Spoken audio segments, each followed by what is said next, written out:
Hello, welcome to Oxford Heirlooms.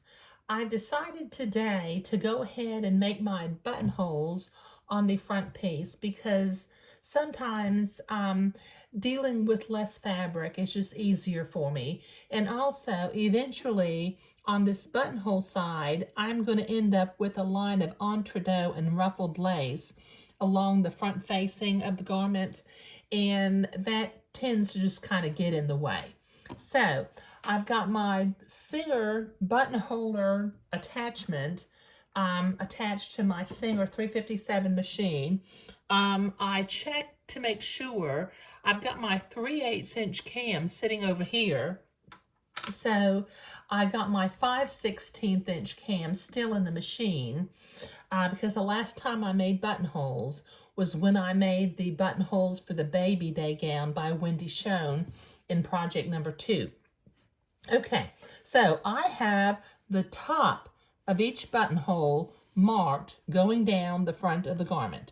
I'll be making 7 buttonholes, and the buttonhole will go from the front of the fabric through the facing on each buttonhole. Okay, now I have mentioned how to use these before. There's a knob in the back which moves the buttonholer forward and backward in different positions along the edge of the template for the buttonhole. So since I'm starting at the top of the buttonhole, I'm going to slowly click to where the template stops at the top of the buttonhole. I've got my light pink Mettler thread loaded into this machine, and then I'm going to bring my pattern piece, put it underneath the presser foot. I'm going to, now, I'm not sure if you can see this. Let me see if I can bring this over for a minute. But there is a keyhole shaped space in this presser foot. And it has kind of like parallel lines in the bottom.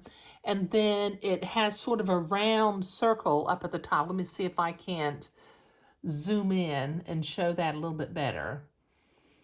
Okay, I'm not sure that it shows, but I'll show you what I'm going to do in just a minute, and then I'll zoom in again.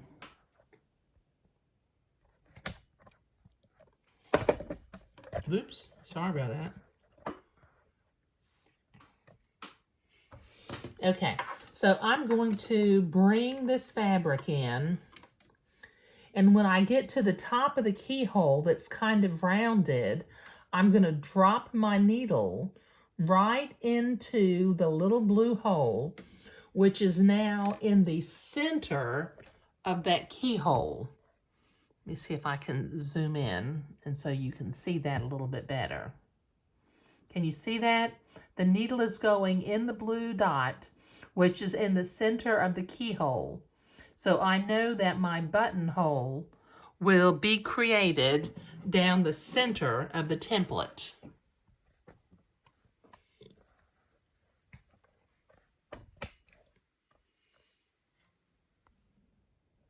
Okay, so I've got my facing, making sure that it's coming out in a straight line in front of me, and I'm going to slowly, don't do this fast, make sure I get my foot on the presser foot.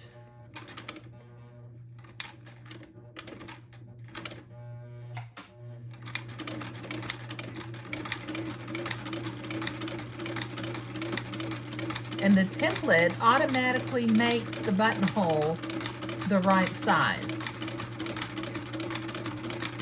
And each buttonhole as I make it will be perfectly the same size as the one before it. Okay, now when I got back up to the top, I kept going around the top just a little bit. You know how sometimes we go forward and backward when we're straight stitching to tack something down? Well, if I continue around the top of the buttonholer, that tacks the top of my buttonhole together. Okay, so I have succeeded in making the first buttonhole, and that is just lovely. Can you see that little tiny little buttonhole? Okay, so I need to do this 6 more times, and then I'll have all 7 of my buttonholes made. So what I'm going to do is each time I do this, I have to click through the template until I get to the very back or the very top of the buttonhole, and that's where I will start. So I'll do this 6 more times and then I'll be back.